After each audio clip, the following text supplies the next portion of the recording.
ત્યારે નાયબ મુખ્યમંત્રી હર્ષભાઈ સંઘવી નવસારીની મુલાકાતે પહોંચ્યા હતા।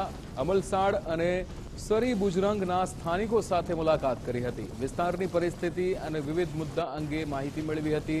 વઝીફા ગામના યુવકે તેના ભાઈને બચાવવા રજૂઆત કરી હતી। દર્શિલ પટેલ નામના શખ્સના ભાઈને કરંટ લાગ્યો હતો। ગંભીર રીતે ઘાયલ થયેલા ભાઈને બચાવવા માટે રજૂઆત કરવામાં આવી હતી। ડેપ્યુટી સીએમએ યોગ્ય તબીબી સારવારની ખાતરી આપી હતી। બચાવવા માટે તમામ પ્રયાસ કરવાની પણ ખાતરી તેમના દ્વારા આપવામાં આવી હતી। ડેપ્યુટી સીએમ હાલ તો નવસારીની મુલાકાતે પહોંચ્યા હતા। ત્યારબાદ સ્થાનિકો સાથે મુલાકાત કરી હતી। તે પરિસ્થિતિ જ્યાં અત્યારે વણસી રહી છે, જ્યાં પાણી ભરાયેલા છે, તે તમામ પરિસ્થિતિનો તાગ મેળવ્યો હતો।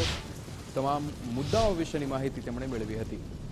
તમામ લોકો પાસેથી હાલ તો જે રીતે માહિતી મેળવતા ડેપ્યુટી સીએમ જોવા મળી રહ્યા છે। વઝીફા ગામના યુવક દ્વારા પણ એક અપીલ કરવામાં આવી હતી। તેના ભાઈને કરંટ લાગ્યો હતો, તેને બચાવવા માટેની રજૂઆત કરવામાં આવી હતી। તેનો ભાઈ કરંટ લાગતા ગંભીર રીતે ઘાયલ થયેલો હતો, ત્યારે ડેપ્યુટી સીએમએ યોગ્ય તબીબી સારવાર મળશે તેવી ખાતરી આપી હતી। તેને બચાવવાના તમામ પ્રયાસ કરવાની પણ ખાતરી ડેપ્યુટી સીએમ દ્વારા કરવામાં આવી રહી છે।